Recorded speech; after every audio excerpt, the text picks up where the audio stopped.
Hello, testing, 1, 2. This is Andy here for Camera World and Click Trip to talk about travel photography, Brugge and beyond. I hope you're seeing me. We'll just wait a minute just to confirm everything is happening as it should be happening. Bear with me, ladies and gentlemen. I'm just going to mute my mic, but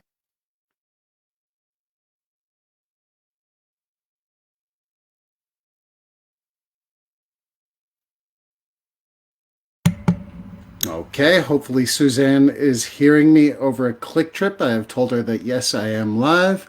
Seeing and hearing you. I'm seeing all your comments. Okay, fantastic. Great. Rock and roll. All right, everyone. Hello, good evening. My name is Andy McSweeney. I am a professional travel photographer and photographer on the loose in many ways. I also run a photo tour here in the beautiful city of Brugge. And I'm here tonight to talk to you about travel photography, Brugge and beyond.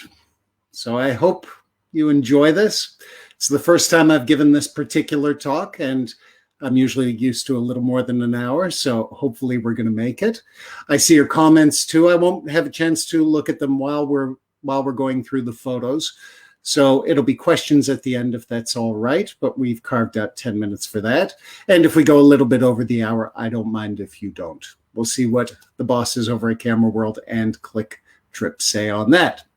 And speaking of Camera World and Click Trip, thank you both for inviting me to talk about travel photography in Brugge and beyond. It's a real great pleasure to share my work and also to share it all with you. So that is done, and hopefully you enjoy what's coming next.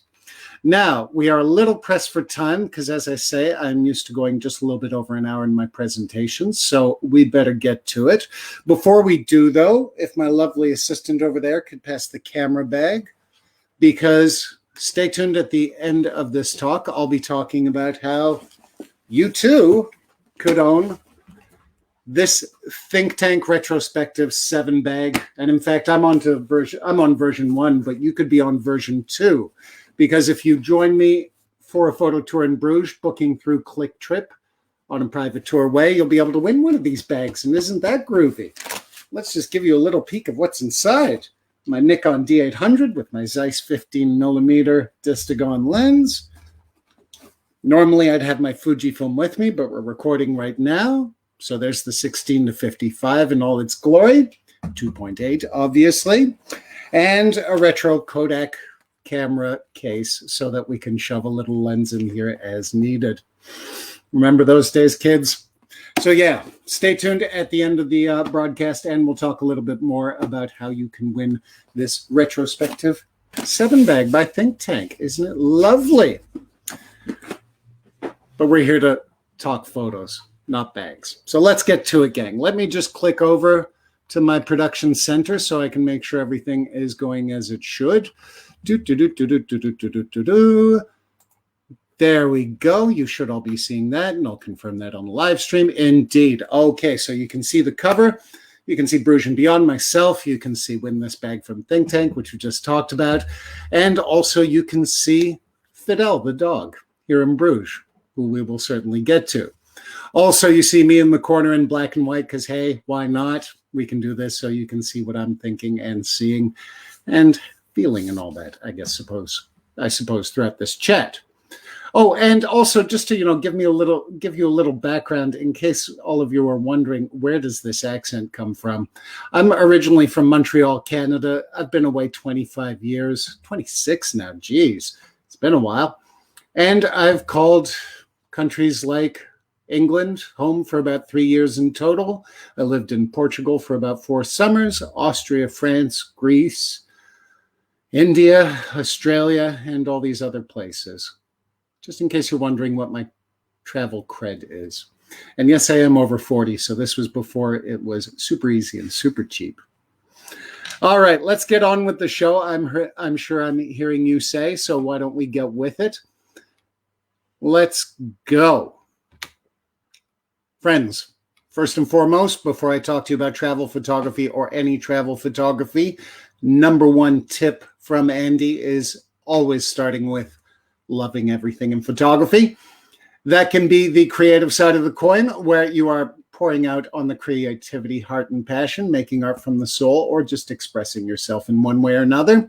And I endorse that love 10,005%. You're certainly going to see over my work that I do lean, I think, fairly heavily on the creative side without going too far out to lunch.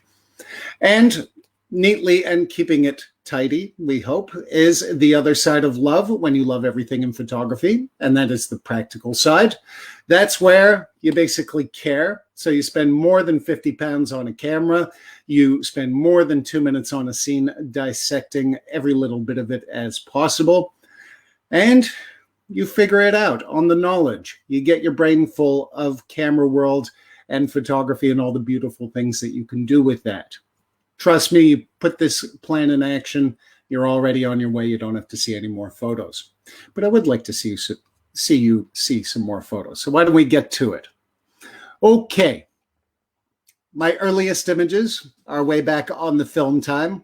So some of them are not available, unfortunately. I was lucky enough to be paid for my second roll of film when I was out in Australia for one glorious year in the lovely sunshine. And while you'll see a couple of scans from the film in just a second, I just want to share how I got started in photography, which was picking up a Nikon FE2 with the 20mm lens and getting paid from the second roll of film. It ain't all about the money, but it's certainly a good sign, and certainly next to those early photos and a little bit of cash coming my way, the creative abstract stuff was standing out, I think, fairly quick in my work. This actually is pre-Photoshop days, so there's no trickery. You can see the slide yourself if you join me here in Brugge. This is standing at Brighton Pier with one of the amusement rides having a big blue plastic wall that caused this effect as I looked over to the couple staring into the water. So, you know, creativity and keeping your eye open, I think, is the starting block of any kind of photography. And certainly if we're talking travel photography, this would apply too. And as I say, you know, seeing the unusual and keeping an eye out for the unusual, as well as trying to make it unusual. In this case, attic stairs from a youth hostel with a wide-angle lens. That's when I think you're starting to cook with fire, basically. You know, it can be making art from art, if you will, where you're just repurposing some creative effort in one way or another towards making your own statement on it. Or it could just be running out there into the great wide world, down to Portugal in this case, to look for some nice classic iconography, something that defines the photo in 2 seconds flat, as I believe is important when you do your photography and share those stories so that people, frankly, don't get bored after those 2 seconds. And it can get a little busy, and I felt that in those early days of photography as I explored beyond the classic iconic stuff. I mean, a beat-up old car with a Portuguese license plate ain't exactly your usual stock image or postcard of the place, if you will, but with these creative tendencies that I found were developing quickly, it only made sense just to not say no when it was in front of me, even though I was on that backpacker budget with the film and the costs and everything involved. But again, I found it worth my while, especially as I started opening up into the people side of things. I'm a social bunny by nature, and I always love people, even when I need a little break from them, because don't we all, yada, yada, yada. But with the camera, I don't hear that side of things. I just hear a story to tell, whether it's a couple of friends as we're driving down to Barcelona, pulling up and posing for the camera, whether it's a little bit of street photography and parking up on a spot until some of that life and activity comes along in a little more of an abstract way, or at least a little more of a filling in the scene way, excuse me. Told you it was my first time giving this particular talk. And the people side of things, I always felt rolled strong and with a nice groove for me. This happens to be world famous 4-turntable at the same time DJ Carl Cox. And if he's popping up in front of my lens in the first year of playing around with cameras, certainly feel that I'm onto something. And, you know, in the impossible conditions of a nightclub and firing off a hard flash on film, I felt I was doing good. So yeah, Don't worry, we're going to get to Bruges and all that stuff, but we have a bit of a journey first. It's always individual, folks. I mean, in my particular case, I actually took 7 years off from photography and got into the DJ life. While I was working as a waiter down in Portugal, I was moonlighting as a DJ for a good couple summers. So when I got the chance, I decided I'm going to buy vinyl for a while, put the cameras away due to the budget and, of course, the mental focus involved, and mess around on music and take over this living room that you see of my then, at the time, brand new girlfriend in the city of Bruges. Told you we were going to get there, but we have to take a journey first. All right. 7 years off playing with music, whoopee for me, and boy, did I have fun. I think fundamentally I was a better photographer than DJ, which is, I guess, a side bar towards the tip of excuse me, water, please. Towards the tip of, focus on what you're good at, whether it's photography or other interests. But when I did get back into photography, I certainly felt it was worth the wait, because it was basically in 2006 when I made my first of 4 journeys to India with that lovely girlfriend from Bruges, who was now my lovely wife. I don't live in Bruges for the weather, folks. So yeah, India, definitely an interesting place to play. And again, working hard on trying to get something different, especially in an established spot like the Taj Mahal in this case. But quickly, with even all those beautiful, priceless sites in India, I was always coming back to the people side of things. The second day that we're in this beautiful country, we walk through a market. I get talking to this gentleman because I'm curious and I'm talkative. After that, it's, can I have your photo? And that pulls together. Sure, the flash has a little bit of an echo on the back. I didn't have a diffuser. I was out of practice. Yada, yada, yada. Who cares? The photo force was rising in this second cycle of photographic development that I was going through. Excuse me as I drink some water. Sorry about that. Took a lozenge so I wouldn't yell like this. And yet I got dry. Way too dry. Anyways, back in India where the heat is on and you don't get dry for sights or people. As I was getting back into the swing of things and riding the waves of India and all its beauty, color, light. Of course I would do that on a live show. Yes, as I was driving India with all its beauty and light and color, I quickly discovered how quick the Indians are to say hello to someone from another land passing through theirs.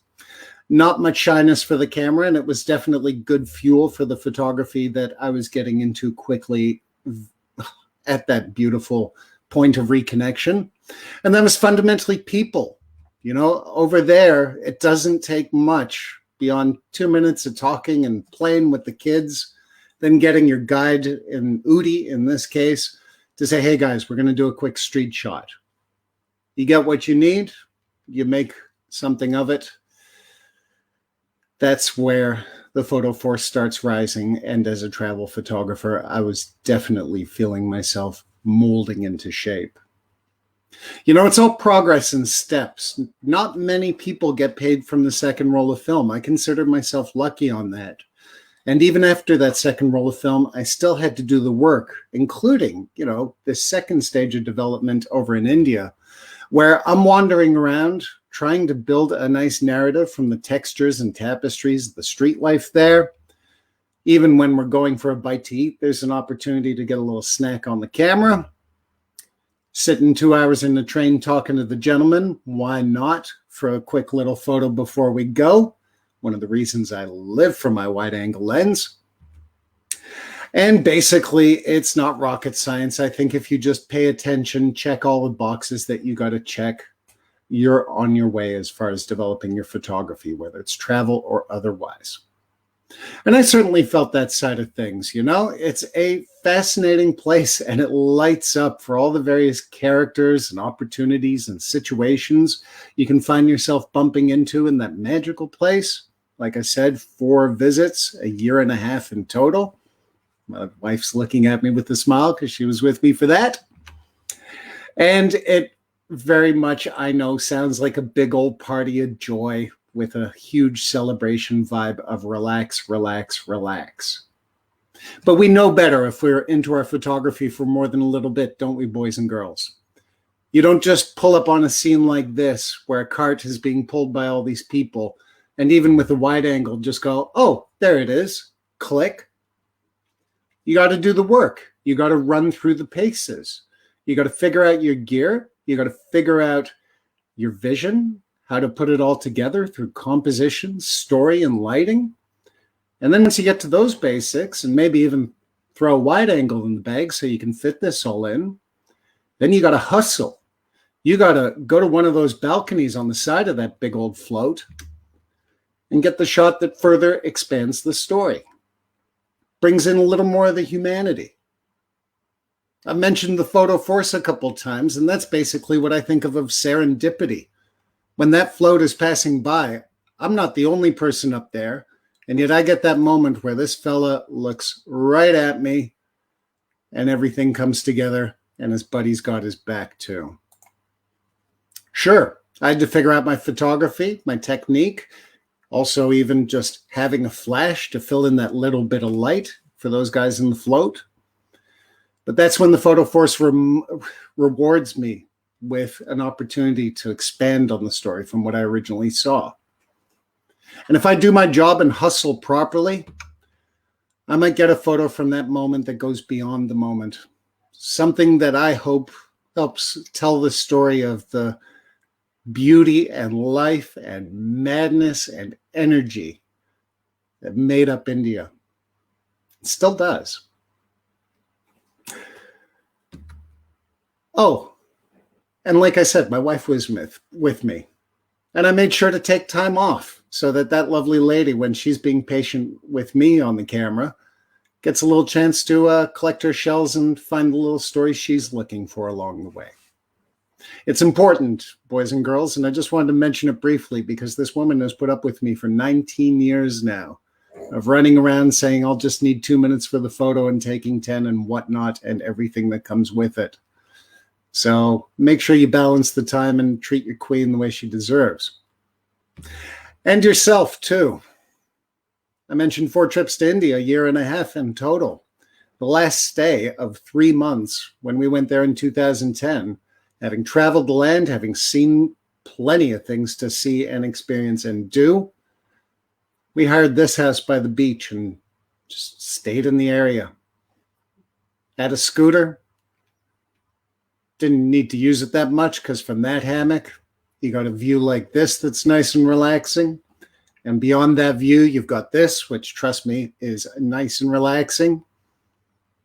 And that meant that I was fundamentally charging my batteries as well as my camera batteries between all this running around for the shot and the glory and everything else that we're searching for as photographers, but certainly within all the chaos and randomness that sometimes pops up with travel photography. Photo force. That's all I got to say on that one. You feed it, it feeds you. I know it sounds a little bit hippy-dippy, but hey, it works. Or at least it works for me. All right. Speaking of hippy-dippy, welcome to Golden Temple, 1 hour south of Mysore in the south of India, in the glorious state of Karnataka. This is the Golden Temple itself as part of Namdroling Monastery, which is a Buddhist monastery in this beautiful area of Bilikup. And, you know, the Golden Temple name isn't just really for what's on the outside of this building, but actually going to one of the other buildings and looking on the inside there and seeing 3 huge Buddhas that have definite character, and in the end will end up having a lot to tell about how my development as a travel photographer went. All I can do, friends, is share my story, and you take the experiences, the data, the little tips that I'm giving you, and bubble it upwards or downwards to what you need. So what I needed at that time as I fell into Namdroling with my lovely wife in tow was a little bit of a change of scene. We had already done India for a good 3 months, and while we loved it and obviously went back 3 more times. It was nice to have a change of scene with the Tibetan community in that settlement. And it was also a nice change of scene for my camera to meet all these monks. Look at those colors. Look at those robes. Look at that character. This was the business that I loved as I got deeper and deeper into India, because strangely enough, it was a complete sidestep to India. And somewhere where I thought I'd be going for a day trip with the lovely wife to see the 3 big Buddhas, on that stay turned out to be a 3-month stay. She's looking at me and smiling because we had a pretty good time there. They're real nice people. And during that stay, we got to look around a little bit. But this is actually on the second visit to India, where I went back to do a self-funded, self-motivated journalism reportage kind of project. Because we had had such a good time the first time, they let me come back and then go a little bit deeper into the student areas of side of things. And obviously, with all these monks, I got to get a better connection going on than the back of their heads and them at prayer, which I can barely see clearly.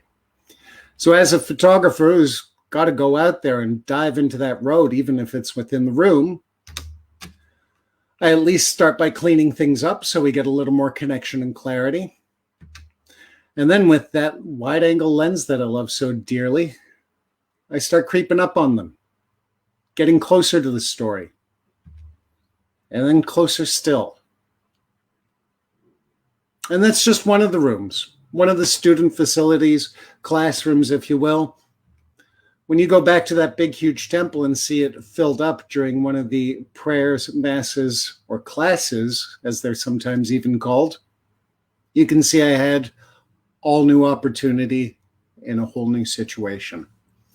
So I played, and I played, and I played. And I say play because obviously I'm working and I'm taking this very, very seriously. This is extremely lucky situation for me to fall into or be able to arrange. But at the end of the day, I'm trying to stay light, stay loose, and just move with the situation. You know, these monks start at a young age, all their study towards Buddhism. And the interesting thing I found from being in that world for sometimes a good 20 years before even graduating as a fully fledged monk is that they keep their inner child nice and strong. He's just a little fella, but when he's a big fella, I'll bet you I see that child eye still light up at the drop of a hat. And that's what I try to do with my photography. Not be juvenile, but keep the inner kid strong. Part of what travel gives you, whether it's photography or otherwise. And when class is over, you'd think that would be it, but obviously all I had to do was dig deeper, as travel photography dictates almost religiously. And that means getting outside and hanging around. As I said, the second visit was over 3 months, so I got the chance to see some of these public events that they hold. In this case, they're unrolling this big, huge mural, which is all made of cloth and represents some of the Tibetan gods in this particular branch of Buddhism. But I wanted to show you the finished product so I could show you how I'm digging deeper and working it and hustling within that scene. When they're unrolling it from the crowd, as they're walking it in, and of course, racing through it all so I can jump in with the wide angle, the flash, and get something to really bring it home as far as I'm feeling it. That to me is travel photography. It's maybe just even on the day and with a bit of confidence and gumption. Seeing this going on, chasing it to there, chasing it to there, chasing it to there, and then letting it all flow at there. There's more, trust me, but we only have an hour.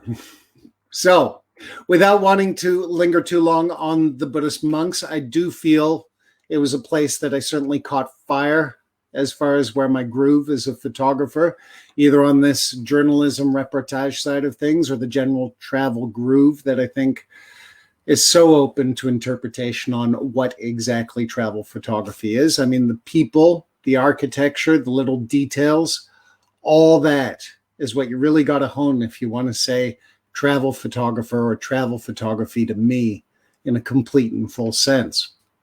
And as I was feeling this fire of all my skill and opportunity and results coming to a boil, I mean, I just rolled with it. It takes a lot of confidence, even if you're okay on all that sort of thing, to jump up to people while they're in the middle of prayer and use a wide angle to get that intimate, cozy moment that you're looking for. It's obviously worth it, as I think you can see, and I felt quite okay with that.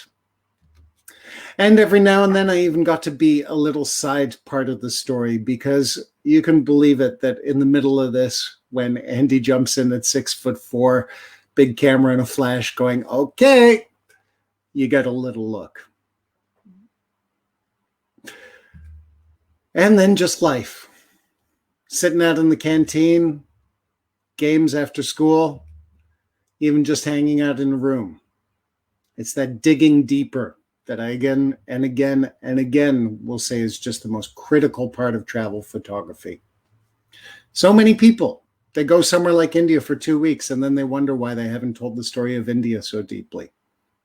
I've been there a year and a half, and I only feel like I scratched the surface. All right. Dance, dance, dance. That's all I got to say about the groove. Sneak backstage where you can, especially when you're working with the people. It'll be a lot easier to get that kind of access and not be shooed out immediately.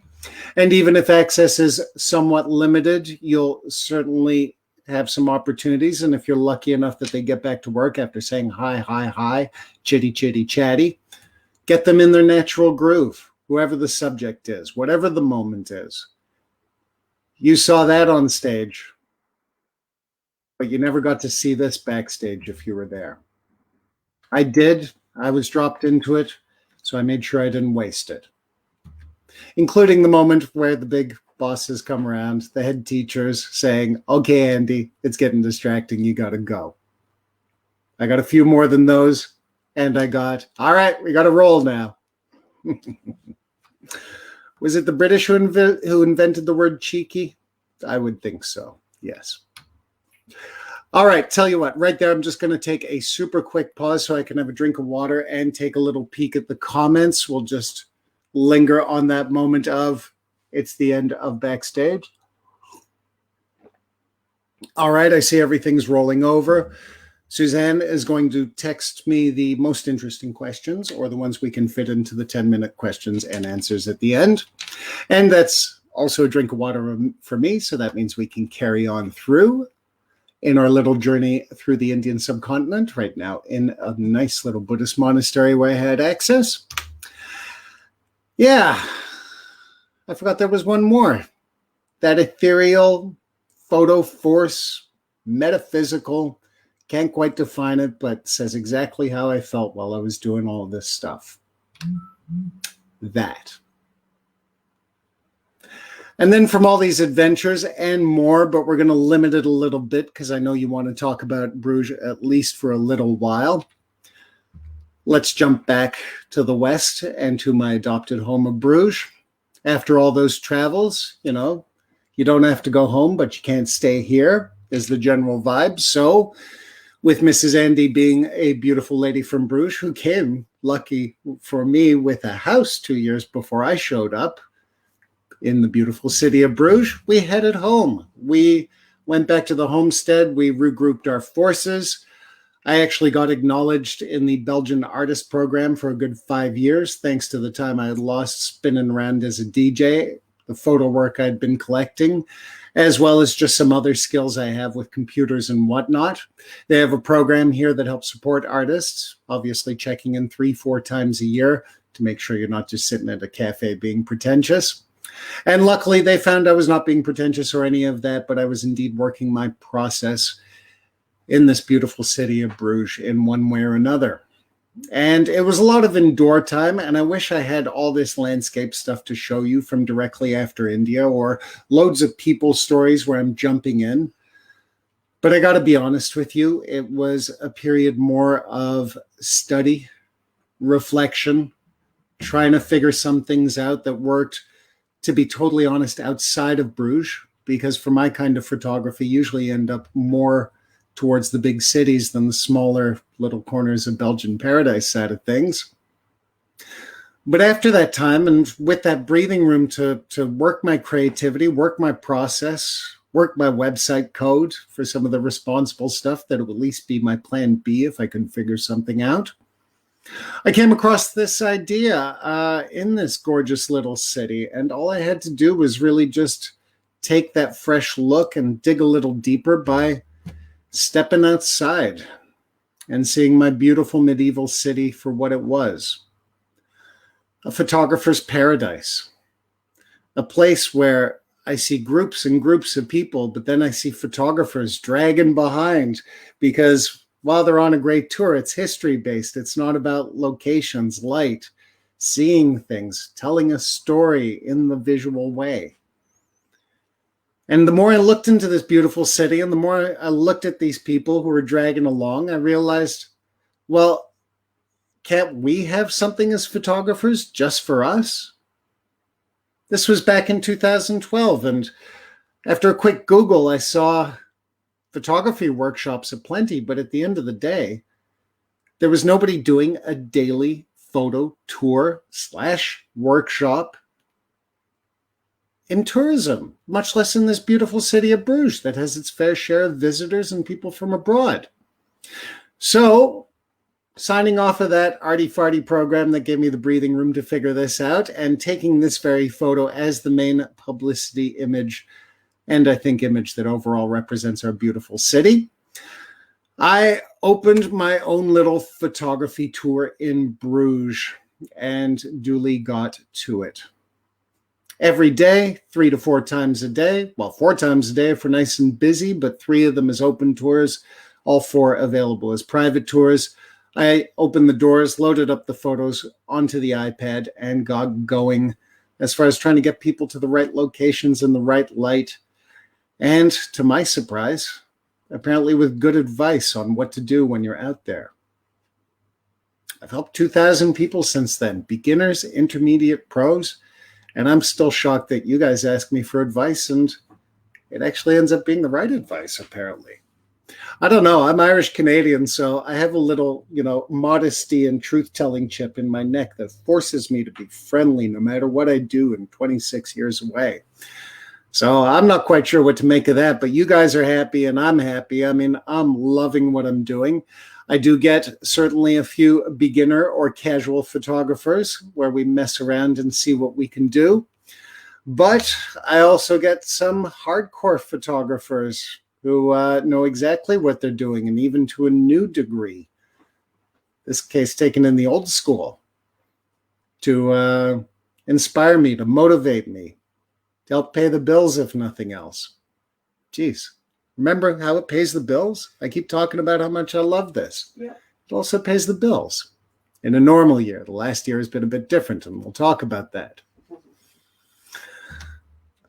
And just while we're here, of course, I'm going to give you a peek inside this beautiful large format camera. Look at this. Lovely couple from the States have their stuff sent over to Bruges so that they can break out all this stuff in all its glory. Such a pleasure that they took my photo tour, and such a pleasure that I had a few minutes to grab a few shots for myself with the nice gear. I like my gear. And I liked how the photo tour gave me a nice solid focus and motivation towards getting out there and getting shooting with that gear. Especially when you get on the business end of things, you start to be able to put things on the business, like that next lens, the 100-400 I'm holding in my hand for my Nikon full frame system. The Fuji X-E2 with the 16 to 55 f2.8 by my side. That luckily the business opens up and, the creativity justifies towards as a second system. And this city is not going to leave me wanting. I mean, this is advice to you in the way of get out there, explore your local spaces and everything. But come on, guys and gals, at the end of the day, I got the beautiful, timeless city of Bruges This was one of the biggest ports in the world during some of the greatest periods of European Renaissance. We've had such good luck over the ages with this place being built right, or even rebuilt right, or even not needing rebuilding, because we've been spared by the pains of the war, thanks to, I guess, all sides appreciating the magic and majesty that this beautiful city has on offer.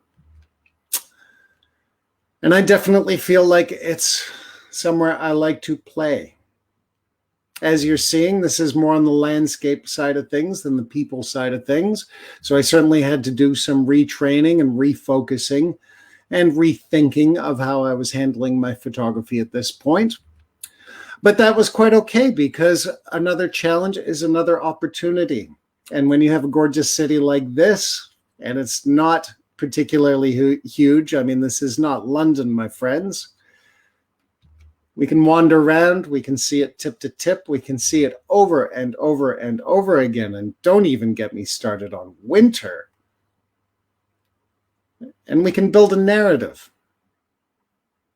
Instead of being travel photographer on the loose, I'm the resident travel photographer here, or at least one of them.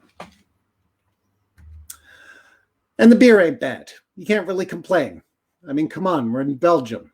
We don't have that British sense of humor to make do with the rain and whatnot that hits us too. So we fill our bellies, whether it's the beer, the food, the chocolate, or just each other's company.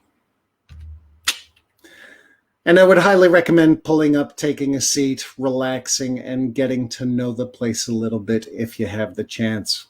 I don't work for the tourist board, my friends. I could say, yeah, zip on through, take 3 tours with me for a day, and you'll be good to go. But this is a city that's a little bit Doctor Who TARDIS style, where it's a lot bigger on the inside than it looks from the outside. And I felt that in my photography. Certainly, I was taking the wide shots as a landscape photographer. That was only logical, and with my love of wide-angle lenses, very, very fun and easy to get into. But I was also certainly breaking out the less wide lenses, zooming in a little bit, and trying to get to the heart of the story in a slightly more contained way. And that goes all the way towards digging in right to the core of the details. You know? This is pretty, and this is pretty, so why wouldn't I take both? And B for Bruges, something I keep seeing around here, and join me for a photo tour. I'll tell you why, including why these plaques are all over the place until the 1950s. When I'm traveling and digging in, whether it's out in India with the Buddhist monks, in Croatia, France, back in Canada, whatnot, I also got to dig on my process and how I can get the best out of the situation. I can take this little plaque, put it in the middle of the frame, and walk away after I take my shot. Or I can do the same thing and then take one where it's on the left, one where it's on the right, and have the choice of 3. I don't have to overshoot and go crazy, but I might as well have some options, especially in these beautiful digital days that make that so much cheaper and easier. That was a nice thing when I stopped for music and came back to it. Digital had started, so I got to save some money. And like I said, big open landscape, or at least relatively so. That's all fine and good, but for a beautiful medieval city with this beautiful medieval water fountain, I think I'm not really doing the narrative justice with all these cars, signs, and modern bits. The buildings and just the sheer beauty of Bruges, I think, hides that. But when you look at that water fountain and look in the center towards that lion, something you see all over Bruges, why wouldn't I dig in? Change up the perspective. Really take a look. Maybe land somewhere I really like. And then keep going. Why not one more shot? And even, especially to feed my creative, abstract impulses, play with the textures. Get those choices, get those options, get what I want to get, and play as I want to play. That, to me, is the heart of photography, if you're lucky enough that you can get away with this either in the work or just for yourself. And sometimes I'm jealous of those of you who don't have to do this for work. You don't have to care about what anyone thinks. It is entirely for yourself. And if you take anything away from this talk, please keep that one close and ready. All right, little maneuvers, some photo tips as promised, especially if you're towards the beginner side of the urban travel photography or travel photography in general. You saw me work that little detail, but here's a corner and we're not going to go in and play with the sign. We're just simply going to go low. Oh, and where did the sign go? Yeah, I photoshopped that out of there. We're not even dwelling on that. Standing, crouching, quick Photoshop to the sign. Nice. And another way to look at the scene, like here at the Jan van Eyck Plain, the former central port of our beautiful city. I can take a nice little shot, I think, as I land as part of my Hidden Bruges tour on this location from this particular angle. It ain't bad, and certainly getting rid of the signs and the people and the extra little bits of life that aren't adding to the story would be worth my while. But this could be a nice shot to just warm things up and get it going, especially those of you who are doing this maybe just on holiday and haven't had a chance to shoot it out on the regular like a lot of us working pros do. Take that first shot that comes to mind and just get the old trigger finger ready. And then from there, look around. See where you don't have to wait for the people, where you don't have to Photoshop out signs. And actually, at the end of the day, you might be getting to the true heart of this story. Jan van Eyck Plain. This is the Jan van Eyck that it is named after. He's one of Belgium's greatest painters.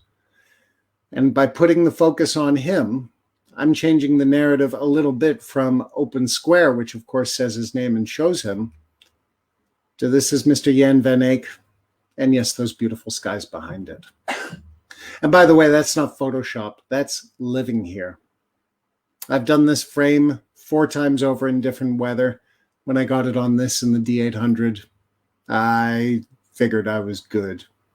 But it did take 4 goes of digging in different days, different weather, etc., etc. And even on that day, I was still digging around. Just because I got a winner, why would I be a quitter?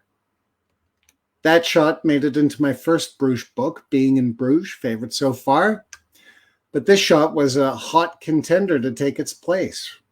So if I see that just by wandering around a little bit more after scoring what I feel is a 10, maybe I'm going to get another one that's a 9, 9.5, or maybe equal as a 10. Who knows? And yeah, while we're here on the landscape side of things, wouldn't it be ridiculous if I didn't show you the Rosen Hood K? This is also where at least more than one day is going to pay off kind of situation, because if you get here in the morning, you've got this waiting for you, and fantastic. Do your best. Pack the wide angle if you want to play off of this kind of composition. But hang around to the evening, you get to circle back and get a whole different vibe and tell a little bit of an extended story of this place that you visited, or lucky enough visited and get to call home now. And then when it gets dark, and maybe with a sprinkling of snow for this particular sample, you get the extra story on top of that. Morning to evening through to the night. It's a narrative, it's a story, it's traveling a place, but not just with your feet, with what you're telling people and informing them of and exposing to them. That's why I wanted to focus on the digging in deep side of things. And digging in deep also includes that particular location over the last year with absolutely no tourists because, of course, 2020 was a bit of a rough one for tourism. So when I'm living in a place, I got to dig into that narrative just a little bit deeper along the way, and especially when these special situations pop up. Luckily, nowadays, here in mid-2021, things are opening up and you can see life and activity is returning steadily to our city, which I think is a beautiful thing. For those of you thinking of getting over here and are able to, also do bear in mind that tourism is very low right now, so some of these central spots are not so busy. But that last shot brings us to this shot, and it's where it's a nice transition point, because now we get to talk about my favorite part and what you saw me do in India with my photography, which is the whole street photography. Cobblestones over here, but street nonetheless, something I love, something that I think is the true story when you go somewhere, much as I love the buildings and all the little details like we've talked about. But as soon as you add that human element, like up here in the corner, whether it's subtle or a little more prominent, I think we're certainly falling into street photography. This is also where a variety of lenses is handy on the gear side of things tips, because as you can see already, I'm a big lover of my wide angle. But the wide angle would not get me the same optical result thanks to the compression factor that comes in when I zoom a little more aggressively than on full frame numbers, my 16 to 35 millimeter wide angle. It also certainly doesn't hurt that I'm not right in this gentleman's face, so I get a slightly more candid and unguarded moment. So we can get maybe into lenses to bring in another discussion, but basically, don't be shy with the packing. And don't be shy to explore a space when you've packed all that gear and you're into your street photography, and get a chance to unfold the narrative of the place you visited. If you're doing well, it'll have a nice local feeling. You will get some visitor vibes if you're somewhere with a good amount of tourism like Brugge, but in this case, the love story is a very dominant vibe. I was doing a tour and all I heard was, ah! Looked over and saw this, so I excused myself for the tour for 2 minutes while I caught their magic moment of she said yes. Look at that. She's even holding the ring just in the right place. My wife loves that. Yeah. Street photography, the unexpected, working with the moment, because it isn't always going to work with you. That is what I love. And when I see these little love stories in particular, whether it's the magnificent special moment that changes everything, or just that little moment that came from that big moment where everything just becomes part of everything, it's really something that I truly, truly feel for, and will certainly continue to chase throughout my photography and my journey through Bruges. It's a song to sing. It's a tale to tell. Whoops. It's a chance to sneak up on people and go for something other than just, hey, I'm behind you. And if I'm lucky enough and have the right lens at the moment, I might not even be seen. I can grab that little moment with the telephoto and to really dig in deeper on the street photography and get that street portrait. I go up, I say hello, hi, my name is Andy. I just took your photo. I show them the photo. We talk for a couple minutes. And before I give them my card so that they can contact me for a copy of the photo for free, because that's what you got to give back, I say, hey, we should take a photo of you. And then you can break out the wider lens. She'll break out the children like this little furry friend. And she might even open up and break open a little more of herself. Love street portraiture. Love doing that stuff. If nothing else, it's sometimes just an excuse to go talk to people. And it can work in reverse. If you started with the formal portrait of a bunch of oystermen on the fish market here in Bruges, they all know you, they all see you, especially since I live here and I stick out a little bit as Andy from Canada. I might go with the formal photo first, and obviously I'll try and get them as relaxed as possible. Bad jokes is always a good start. But after we get that group photo for the club wall or whatever, that's when I say, gentlemen, you've done your job. Now it's time to ignore me, go back to the task at hand, so I can get that slightly more natural, intimate moment. Again, especially with the wide angle lens. So, dance, play, work it. It's the photo force in action, my friends. And don't be shy to even just say, hey, can I take your photo? Especially a couple local characters like these two. Do not get me started. Quick peek at the time. All right, we're in the last 10 minutes. It feels like we're doing pretty good. Let me just double check. You can see the wide shot, but not the ratings. Tell you what, since we're coming along on time, I don't want to go over, but I will just quickly wrap things up. Let's see. Well, you can see some of the events here and how I'm chasing people down. This is where I've been used to more than an hour. But gang, aside from reminding you how we have a costumes in Brugge event every January, and that's a type of event where you can certainly play around, build up your confidence, get a travel story going. Why don't we just skip to what's happened over the last year with the whole situation and lockdown and everything else. City empties out, so what do? Run out with my camera and get some of the photos of my life. I mentioned it earlier. Spots that are usually filled with people are not, and that is also where I have to explore the story just a little more deeply. And you can see I actually ended up with little takes on my city that sort of away from where it's been when the locals have a chance to take over and put in some drawings and hearts and a little bit of love around it. All right, we'll pause on that one. It's a nice little photo. It also happens to be the cover of the book I made from that, Brugge Landscapes Unlocked for Light. I want to make sure that if we go over, okay, we're good for time. There aren't so many questions. Hopefully I didn't scare all of you away with my Rimbo Ramble. But gang, since we have a few minutes, I'll read out the question that's there. If you have any, we still have time, so please feel free. But moving on from the whole little drop of what happened during lockdown to Andy and how he took the positive side of it. I mean, I could show you some closed signs. I could show you people with masks. I could show you all that. But instead, I want to talk to you just a little bit more about going deeper and really getting to the heart of a story, especially when you're in a situation where you're the resident traveler, like I happen to find myself. Go talk to someone. In this case, the mayor. Tricky situation where the people photography obviously collapsed around the movement and availability of getting close to people over the last year.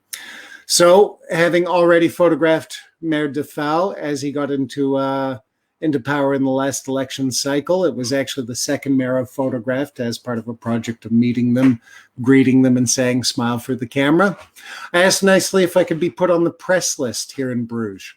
That opens up a little more freelance opportunity from the newspapers if they're stuck for a shot. More importantly for me, it's a chance to keep exercising and working my photography so that when things go back to normal, I'm not losing steam and out of my groove. And I mean, the guy likes photography. It was an easy yes, I guess, for him. I was actually taken just yesterday as one of the locals wandered up, Mr. Adrian, and showed him what he had with Mamiya CT220. I used to have a C330 and I loved it to bits. But moving on into the press thing and also the opportunity to travel a place even when you're not abroad. All it can take sometimes is just asking, can I go to the press events? And then you get to go to the press hall. And then you get to get them a smile for that formal press moment. And then you get the whole gang together and we all do it as a gang. Then you move to the other corner of the room and you do it all over again. Then when you release your book, Brugge Landscapes Unlocked for Light, and they kindly invite you to City Hall, you get a little photo of yourself in that corner. And when things start opening up, as they have been with our Winter Glow Festival, which is basically putting some beautiful lights around our beautiful city in interesting ways, that I think is kind of fun, every Christmas period so far, you get these opportunities, and with the life opening up, things go outdoors. So you get to greet Santa. You get to see some of the less exciting stuff like good food recycling programs, but that can lead to the mayor on a bike. So you get to open up that story. And on and on and on. The shopping that opens up around our city, like it has so many places, thankfully. I get that little press moment. But here's where we get to the extra deep part. I also get to get those backstage non-formal moments. when they're doing their job and the reason for these press events, to bring attention and hear the concerns of people in these situations, especially over the last year, like the shops and 2020 putting a bit of a poo-poo onto that. Hearing out concerns from the local folk about the local problems that are hitting us all beyond local. That smiling for the camera you might have to do. That chaos that's going on backstage. A little selfie moment with Nico from the culture sector. And maybe a little bit of good old-fashioned fooling around. You want to travel somewhere, you just have to smile, put on your happy face, do your work, and dig in as far as you can and as deep as you can. With a little skipping over, that's my talk from Bruges on travel photography in Bruges and beyond. We'll wrap up the slideshow so we can wrap things up generally, and I can go for a lovely little Belgian drink with my lovely little Belgian lady. We'll go full screen, and I will see what questions are hanging around and if I can answer them.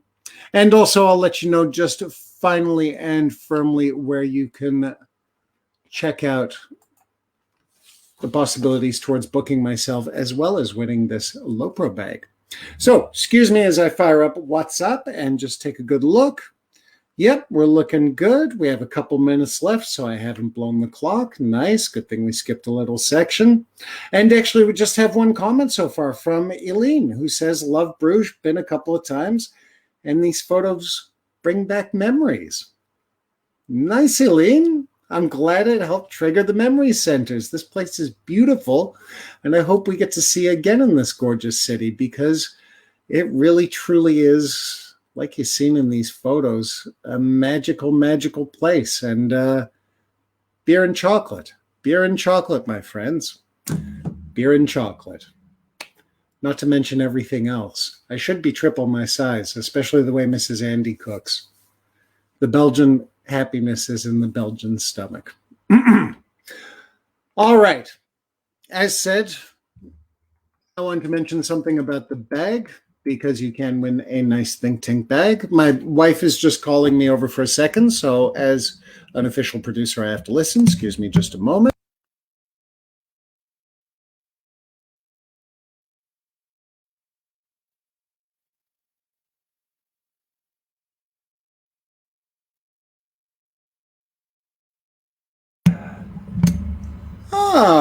Hey guys.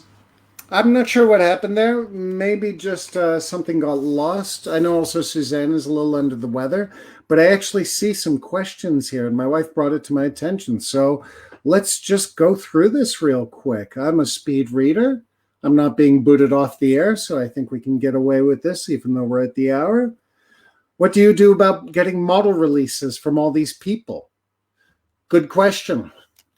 I do my best. And certainly on the local level, I very much appreciate that it's easy to find these people. In some countries, there is no need for a model release, and I believe India is one of them. I haven't published these commercially, which is also where the need for a model release can go downwards. But I do recommend you do get a model release, if at all possible. And it's certainly to my detriment that in my earliest days, I didn't think about that in any way, shape, or form.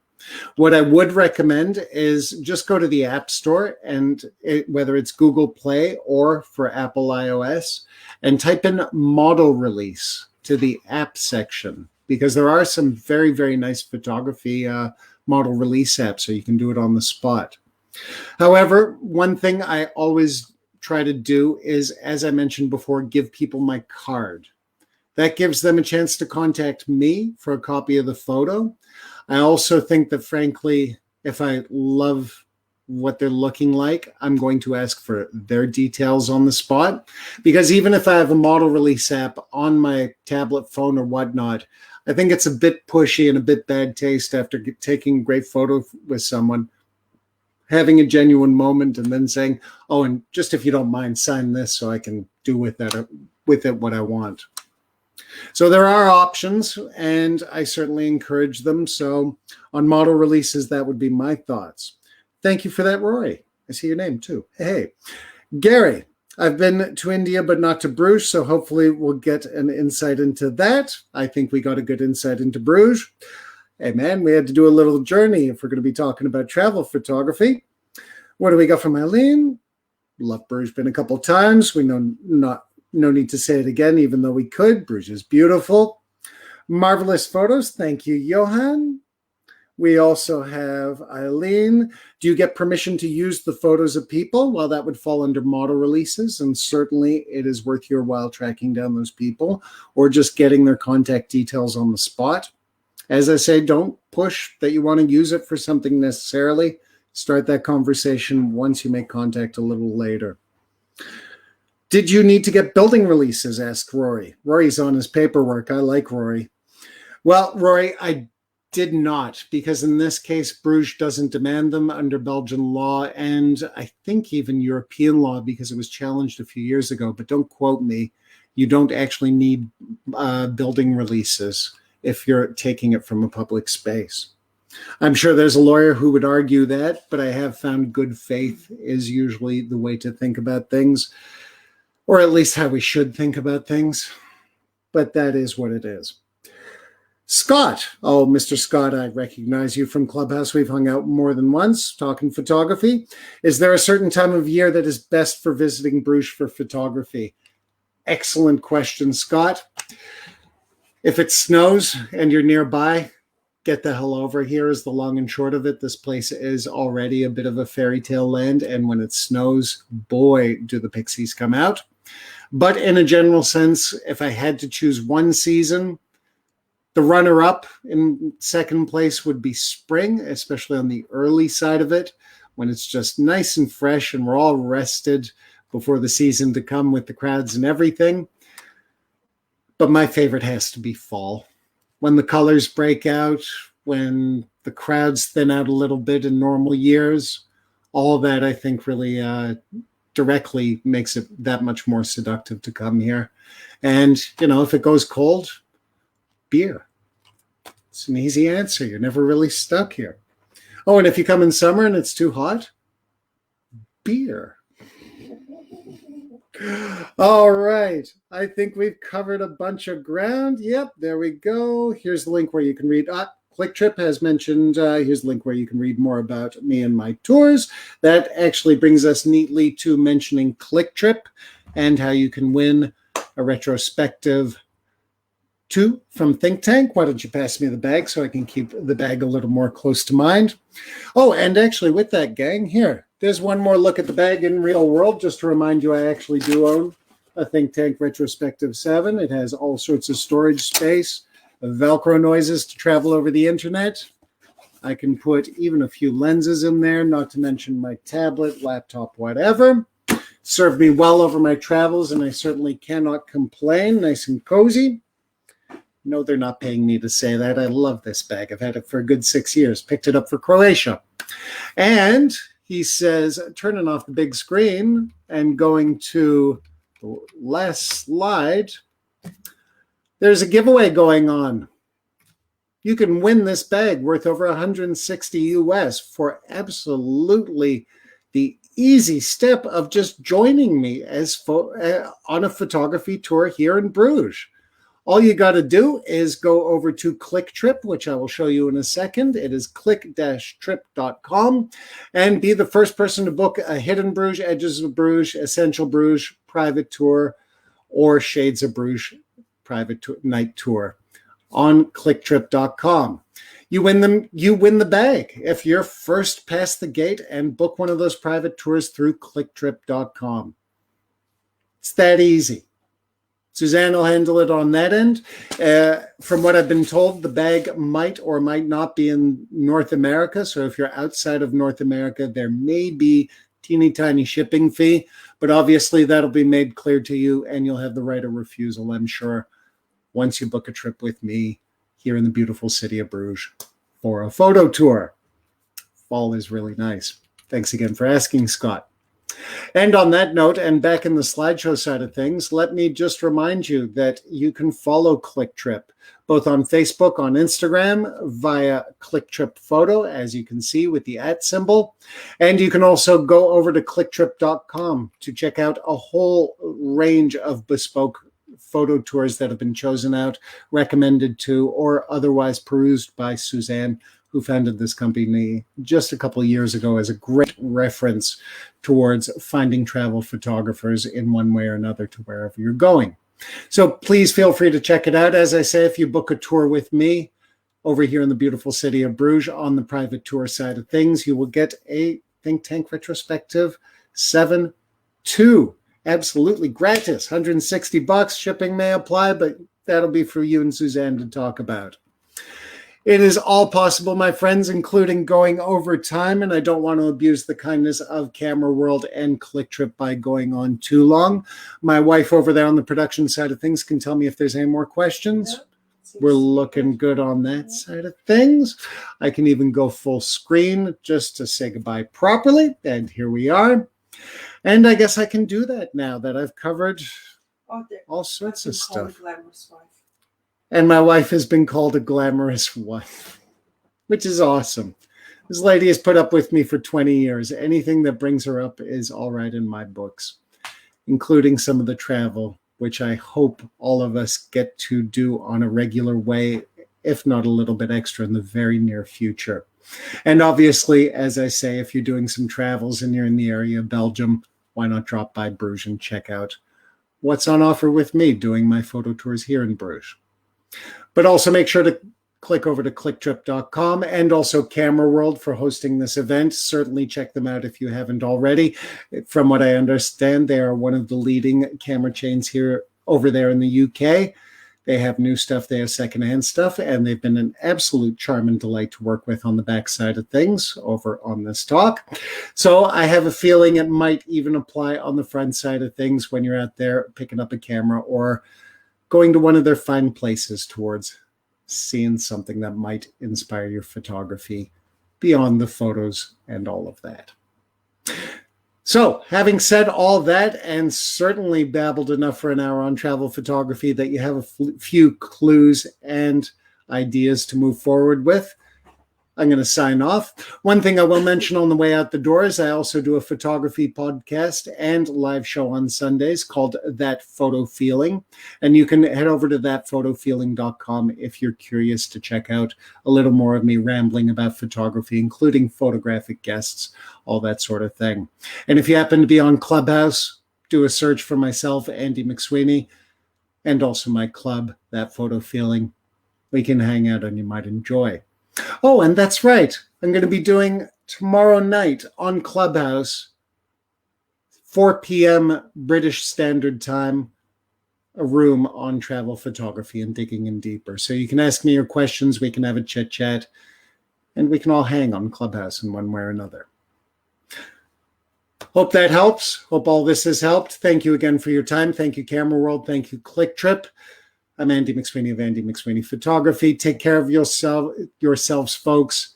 And as is certainly necessary with travel photography, please make sure to do what I like to say at the end of these talks. Get out there and get shooting. See ya.